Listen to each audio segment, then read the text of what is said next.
Welcome to Animal Quests, where nature's fiercest predators come to life. Today we reveal 6 terrifying tales from the ocean's deadliest hunters: sharks, crocodiles, creatures that could end you in an instant. Do you have the nerve to witness these terrifying tales until the very end? The first story takes us to the serene shores of Newport Beach, California, a place where the sun kisses the ocean's surface, and families gather to soak in the summer's warmth. It was July 4th, 2023, a day of celebration, fireworks, and laughter. But for the Williams family, it would become a day etched in memory for a far darker reason. Tom Williams, a 39-year-old investment banker, had planned this vacation as the perfect escape from the hustle and bustle of city life. Along with his wife Rachel and their 18-year-old daughter Sophie, they had rented a luxurious boat, envisioning a day of relaxation on the open water. The air was filled with the scent of salt and sunscreen, the waves lapping gently against the boat's hull as it bobbed in the vast expanse of the Pacific Ocean.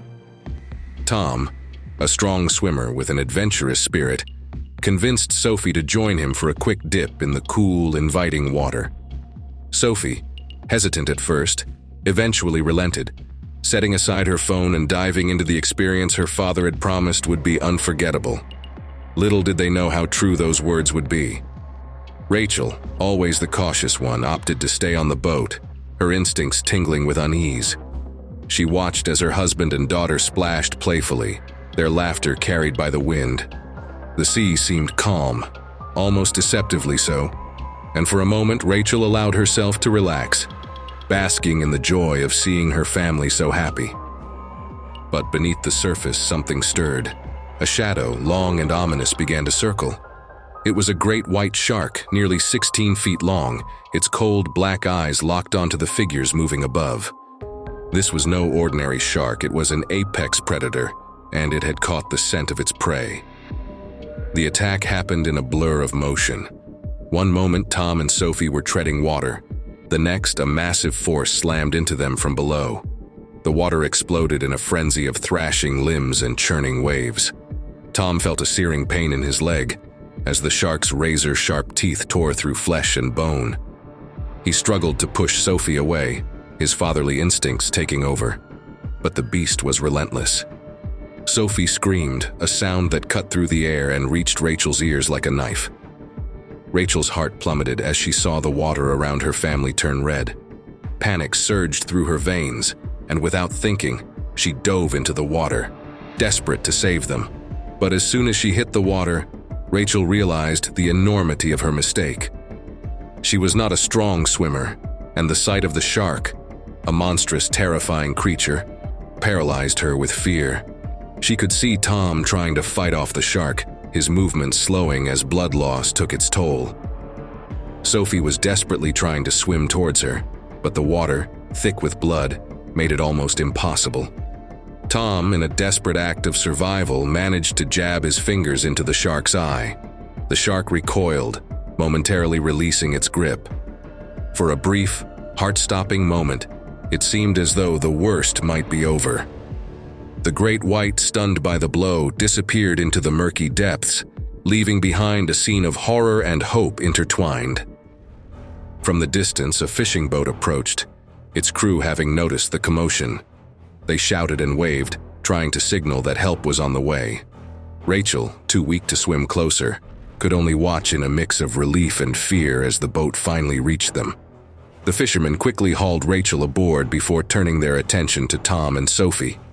The water was now a deep crimson red, but Tom and Sophie were still alive, though barely. The crew pulled them onto the boat, frantically performing first aid as they radioed for a helicopter evacuation. Blood loss was severe, and both father and daughter were slipping in and out of consciousness. The helicopter arrived with a deafening roar, its blades slicing through the heavy air as medics descended onto the boat. Tom and Sophie were lifted into the helicopter, their bodies battered but still clinging to life.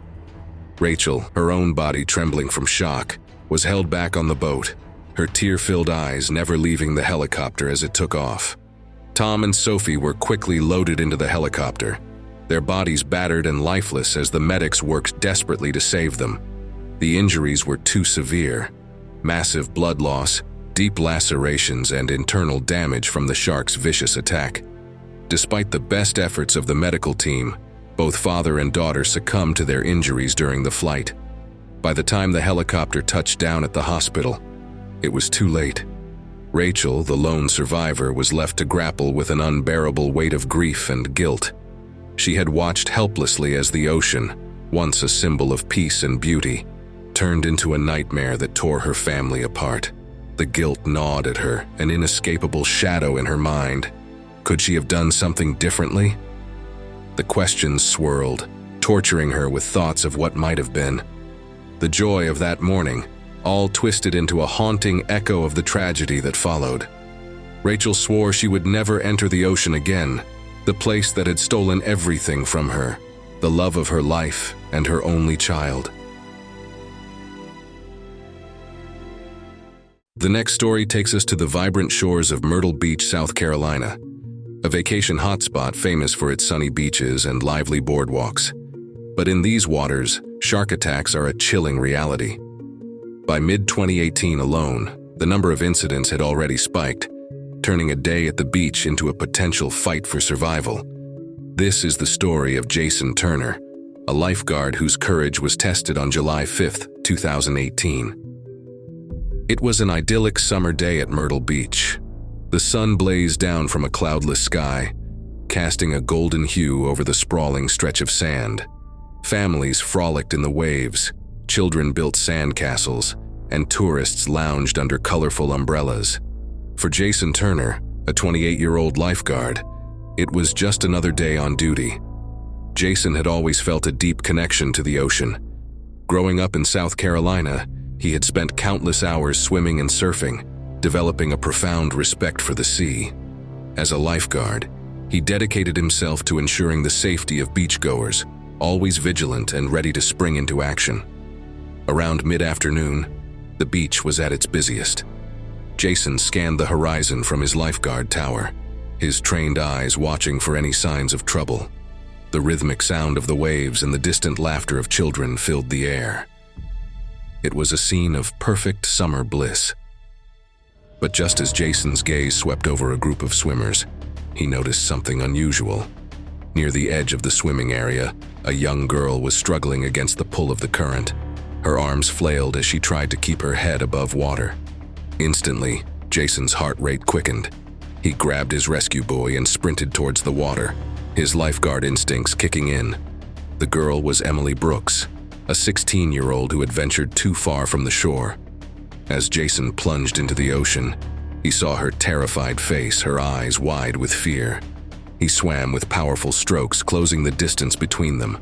But as he neared her, his eyes caught a shadow moving beneath the surface.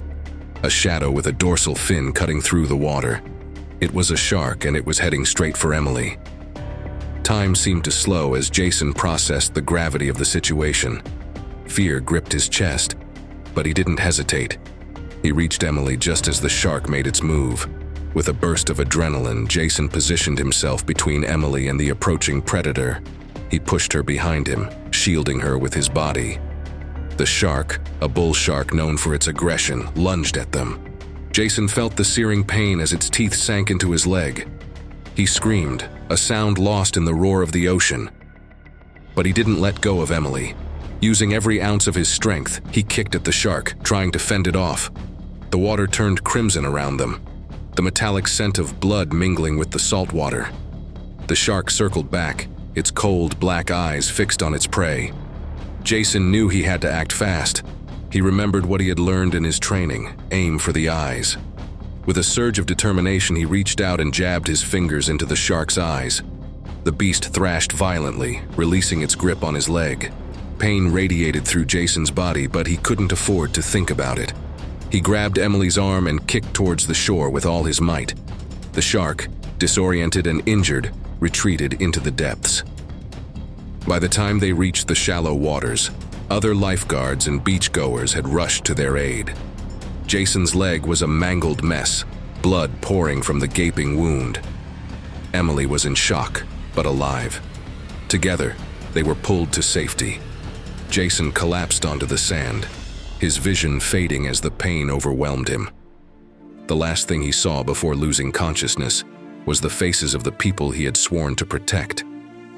The aftermath of the attack was a whirlwind of chaos and urgency. Jason was rushed to the hospital, where doctors fought to save his leg. Despite their best efforts, the damage was too severe, and he underwent an amputation. News of Jason's heroic act spread quickly. He became a symbol of bravery and selflessness, a hero who had risked everything to save a young girl's life. In the quiet moments of recovery, Jason reflected on what had happened. The ocean, which he had always revered, had shown its savage side, but he bore no ill will towards it. He understood that the shark was not a villain, just a creature following its instincts. Emily visited Jason often. Their bond, forged in the crucible of that fateful day, became a source of strength for both of them. As Jason learned to navigate life with a prosthetic leg, he remained determined to return to the beach. His spirit, unbroken by the ordeal, inspired those around him. The next story takes us to the other side of the world, where hidden dangers lurk beneath serene waters. A couple set out on a kayaking adventure on the Zambezi River, renowned for its deadly crocodiles. This is the story of Tom Harris and Kate Sanders. Crocodiles in the Zambezi River are apex predators, capable of growing over 20 feet long and weighing up to 2,000 pounds. With jaws that can exert a bite force of over 3,700 pounds per square inch, they are formidable hunters.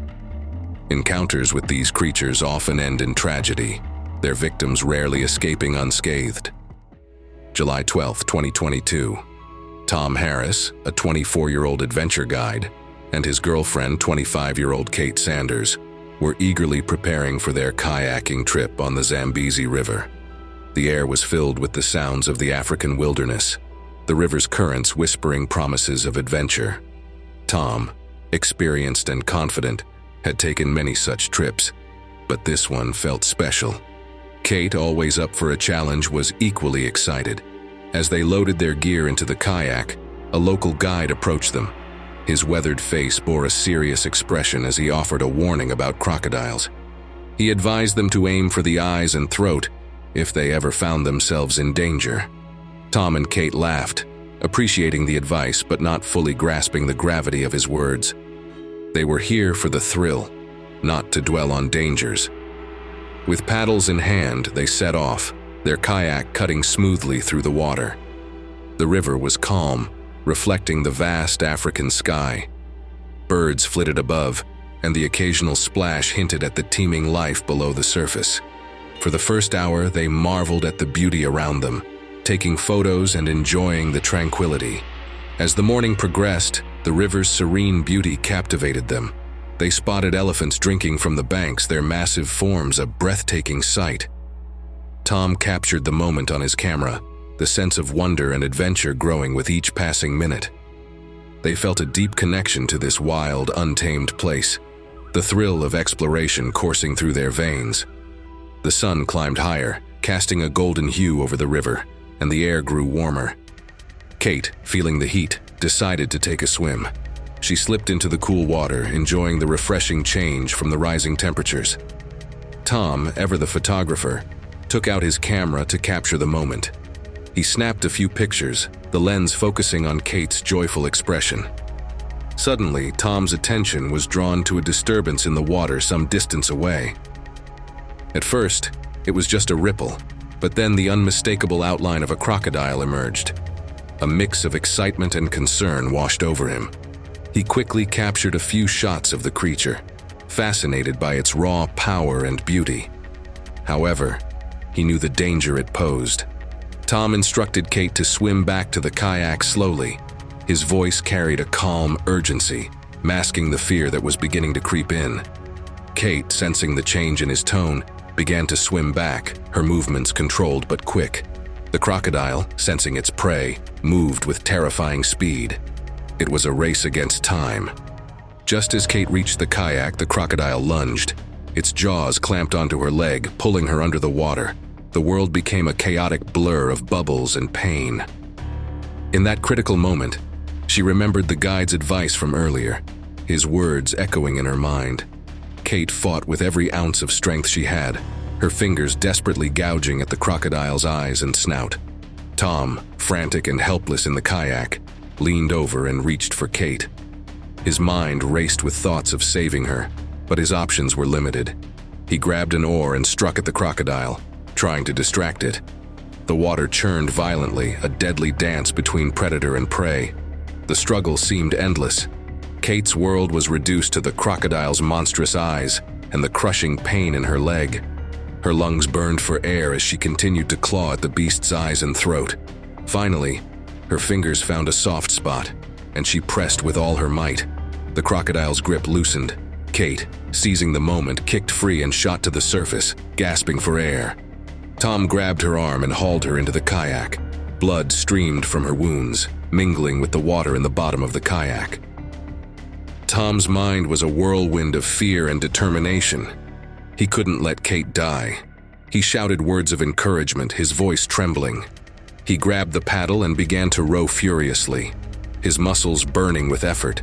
The journey to shore felt like an eternity. Tom's heart pounded in his chest, and his arms ached from the exertion. As they neared the shore, Tom spotted a group of locals. Desperation fueled his voice as he called for help. The locals promptly assisted and swiftly called for an ambulance. Kate was rushed to the local hospital, her life hanging in the balance. The doctors immediately prepared her for surgery, working tirelessly to save her. The surgery was critical to stop the bleeding and repair the damage done by the crocodile's powerful jaws. Finally, the doctors emerged with news. Kate had survived the surgery and was in stable condition. Her injuries were severe, but thanks to the quick actions of Tom and the locals, she had a fighting chance at recovery. In the aftermath of the attack, the true danger of the African wilderness became painfully clear. She acknowledged that her actions were foolish and felt ashamed for underestimating the dangers of the underwater world by jumping into the water. However, she was alive, and that was all that mattered. The next story unfolds in the serene and breathtaking Florida Keys, a sanctuary where the turquoise waters shimmer under the golden sun and vibrant coral reefs teem with life. Despite its beauty, the Florida Keys also hold a notorious reputation for the most shark attacks in history. It was the summer of 2019, a time when the call of the ocean was irresistible to three friends, Steve, Mike, and Larry. These men, bonded by their love for the sea and the thrill of spearfishing, were drawn to these protected waters despite the risks and the warnings. The excitement was palpable as they gathered their gear. Steve, the oldest at 40, was an experienced spearfisher, his eyes glinting with anticipation. Mike, 5 years his junior, mirrored his enthusiasm, while Larry, always the adventurous spirit, completed the trio with a gleam of reckless excitement in his eyes. The warning signs around the area didn't escape their notice. Protected waters, no spearfishing allowed, they read. The friends debated briefly, their ethical reservations giving way to the lure of the forbidden. Ultimately, the thrill and adventure of spearfishing in such rich, untouched waters were too tempting to resist. As they boarded their small boat and set out, the sun began its ascent, painting the sky in hues of pink and orange. The waters were calm, almost inviting, masking the dangers that lurked beneath. The thrill of anticipation was electric, driving them forward, deeper into the protected marine sanctuary. With their hearts racing, they finally anchored the boat and dove into the crystal-clear water, immersing themselves in the vibrant underwater world. The underwater world was a vibrant mosaic of colors and movement. Schools of fish darted in and out of coral formations, their scales catching the sunlight that filtered through the water. Steve led the way, his spear gun poised, while Mike and Larry flanked him, their movements synchronized in the dance of the hunt. For a while, it seemed as though they were part of this underwater paradise, invincible and untouchable. But nature has a way of reminding even the most daring adventurers of their fragility. A shadow passed overhead, barely noticeable at first. Then it returned, more ominous this time. Steve, always alert, felt the hairs on the back of his neck stand up. He turned slowly, scanning the waters around him. The great white shark appeared almost out of nowhere, a ghostly figure emerging from the depths with terrifying grace. Panic surged through Steve as the shark zeroed in on him. He tried to remain calm, his training kicking in, but the sight of the predator's cold, unfeeling eyes filled him with dread. In his fear and the suddenness of the attack, Steve couldn't reach for his spear in time. The shark's attack was swift and brutal. It lunged at Steve, its jaws closing around his leg with crushing force. Pain shot through him like lightning, and he screamed, the sound muffled by the water. Mike, seeing his friend's distress, reacted instinctively. He swam towards Steve, his spear gun raised, and fired at the shark. The spear struck the shark, causing it to thrash violently. Larry, witnessing the chaos, was paralyzed by fear. He hesitated, his mind a whirlwind of terror and indecision. Summoning every ounce of courage, Larry realized he couldn't do anything to help underwater. Remembering the flare gun on the boat, he swam as fast as he could to the surface, leaving behind the scene of chaos below. With trembling hands, Larry fired the flare into the sky, the bright light a desperate plea for help. The flare's signal was seen by a group of kayakers paddling nearby. Among them was an off-duty lifeguard named Chris, whose instincts kicked in at the sight of the distress signal. The kayakers paddled swiftly towards the scene, their hearts pounding with urgency. Larry quickly explained the situation to Chris and Sarah, another kayaker. Without hesitation, they dove into the water with Larry, racing back to Steve and Mike. By the time they reached the divers, the shark had finally left, but Steve and Mike were heavily injured and struggling to stay afloat. Chris and Sarah helped Larry bring the injured divers to the surface, supporting them as they made their way to the safety of the kayaks. The journey back to shore was a race against time. Every paddle stroke was fueled by determination and fear. The kayakers, driven by a sense of duty and compassion, pushed themselves to the limit. The aftermath of the attack was a whirlwind of activity. Paramedics arrived, their faces masks of professionalism and urgency. Steve and Mike were rushed to the hospital, where they underwent immediate surgery. Both Steve and Mike survived the surgeries. An investigation following the attack revealed that the blood from the fish speared during their hunt likely attracted the shark. The friends' decision to spear fish in protected waters had set off a chain of events that led to their harrowing ordeal. As they lay in their hospital beds, Steve and Mike's minds drifted back to the moments before the attack, to the warning signs they had ignored, and to the decision that had led them into protected waters. The thrill of the hunt had blinded them to the risks, and now they were paying the price. The next story takes us to the sun-soaked shores of Huntington Beach, California. It's September 3rd, 2023, and the air is alive with the vibrant energy of summer's last hurrah. The beach is dotted with families, surfers, and partygoers, all basking in the warmth of the late afternoon sun. Among them is a group of friends, unaware of the tragedy that would soon unfold. Brian Taylor, a 24-year-old with a love for the ocean, stands with his surfboard under one arm and a confident grin on his face. He's been surfing since he could walk, and the ocean feels more like home to him than solid ground. Beside him is Rachel Green, his girlfriend, her laughter mixing with the sound of crashing waves. She's a strong swimmer but prefers to stay closer to the shore, where she can feel the sand beneath her feet. And then there's Tommy Brown, their mutual friend, whose carefree attitude and adventurous spirit are the glue that holds their trio together. The day has been perfect. They spent hours catching waves, the thrill of the ride pumping adrenaline through their veins. Now, as the sun begins its slow descent toward the horizon, the trio joins a beach party that's just getting started. Music fills the air, and the smell of grilled food wafts through the breeze. It's the kind of evening that makes you feel like nothing could go wrong. But as the sun dips lower, casting long shadows over the beach, an unspoken tension begins to build. The ocean, which had seemed so inviting just hours ago, now looks vast and mysterious, its depths unknown. Brian, feeling a surge of energy and perhaps a touch of recklessness, suggests to himself that they take one last swim before the night fully sets in. It's an idea that, in the moment, feels right, a final farewell to the day. Without hesitation, the three of them run toward the water, leaving the warmth of the bonfire behind. The cool water is refreshing as they dive in, their laughter echoing across the beach. The first few minutes are blissful. They splash and swim, feeling the exhilaration of the cool ocean against their skin. But soon, Brian's adventurous spirit gets the better of him. He starts swimming farther out, drawn by the allure of the deeper waters. The waves are bigger out there, more powerful, and Brian is confident in his ability to navigate them. He's done it 1,000 times before. The sun is almost gone now, the last sliver of light reflecting off the water, and the mood shifts from playful to tense. Rachel feels a growing unease as the distance between them and Brian increases. Tommy notices it too, his carefree demeanor fading as he watches Brian disappear further into the deepening twilight. Then, without warning, Brian vanishes beneath the surface.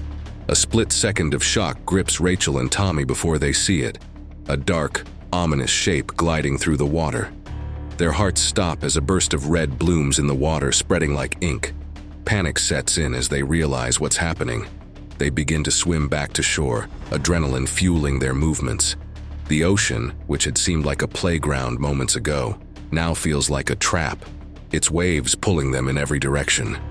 They struggle against the current, fighting the waves that threaten to drag them under.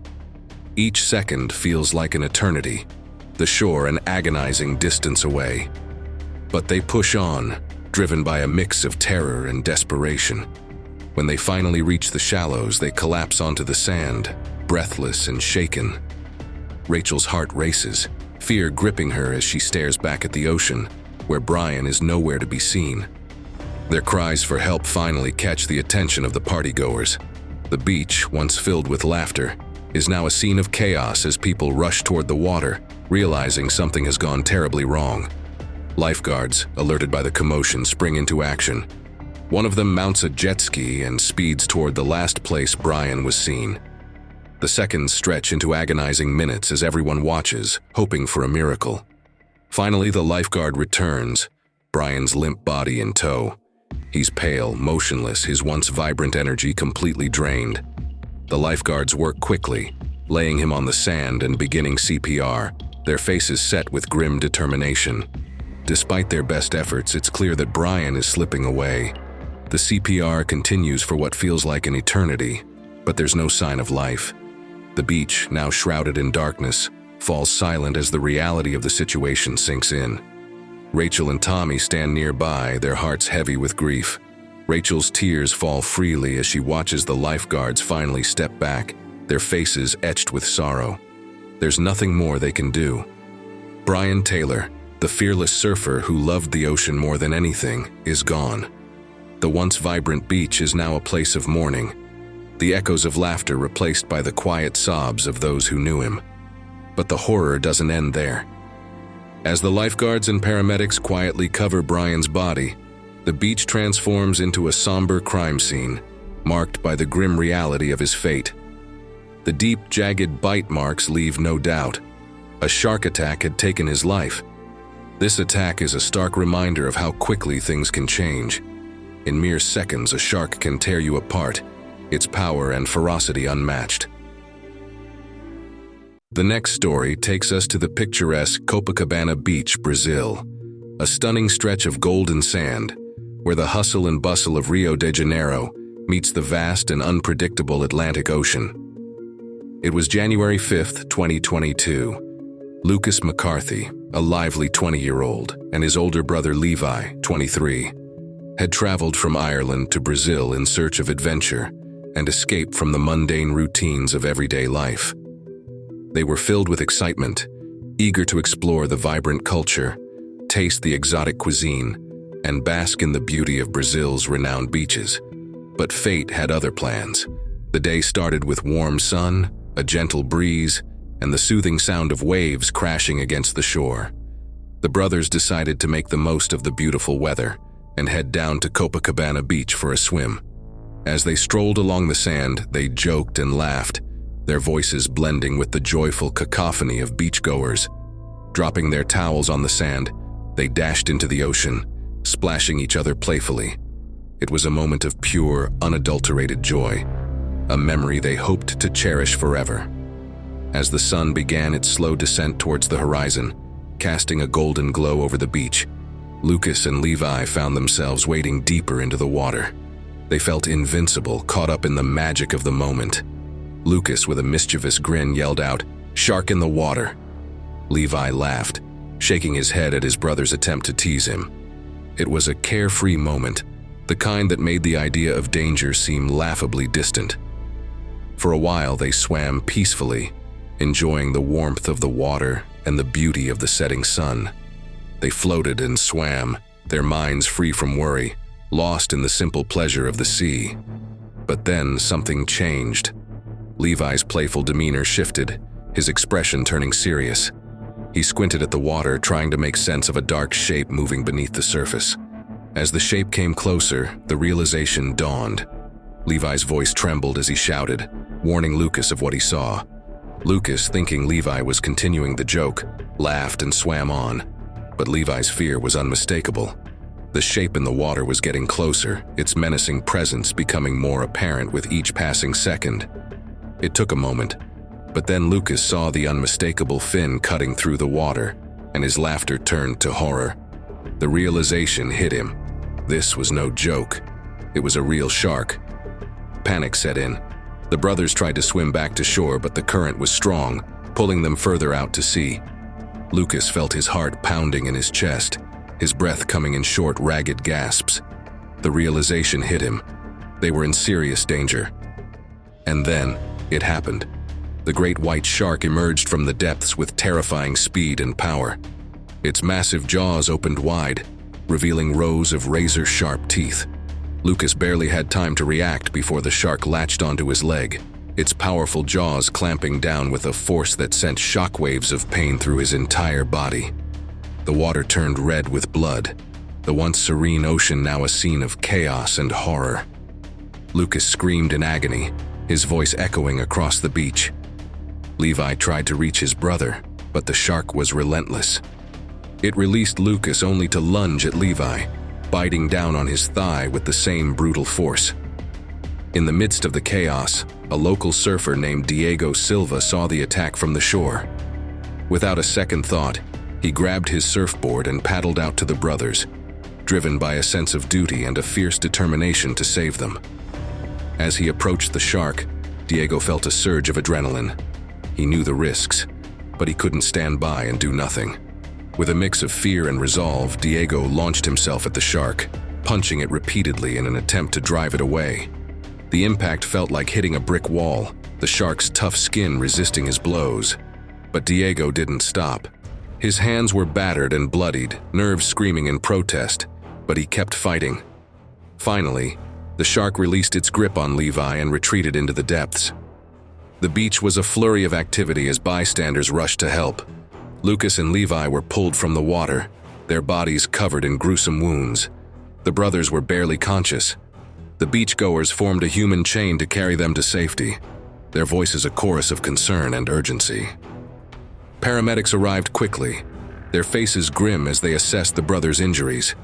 Lucas had deep lacerations on his leg, the flesh torn and mangled. Levi's thigh was a mess of blood and torn muscle. The paramedics worked swiftly, stabilizing them and preparing them for transport to the hospital. Lucas and Levi underwent emergency surgery and, miraculously, both survived. The physical scars were a constant reminder of the attack, but the emotional scars ran deeper. They struggled with nightmares and anxiety. In the aftermath, Diego described the attack in chilling detail. The shark was at least 15 feet long. Its eyes were dark and unfeeling, and its jaws, when opened, seemed large enough to swallow a person whole. Reflecting on the attack, Diego couldn't help but wonder why the shark had targeted the brothers. He spoke about the possibility of mistaken identity, how sharks often confuse humans with their natural prey. But the exact reason would remain a mystery. Thank you for watching these 6 terrifying stories of nature's deadliest predators. We hope they left you both thrilled and cautious. If you found this journey as gripping as we did, please subscribe. It helps us immensely to continue exploring the wild's most dangerous corners. And remember, The waters hold many secrets, so stay vigilant. You never know what might be waiting just beneath the surface.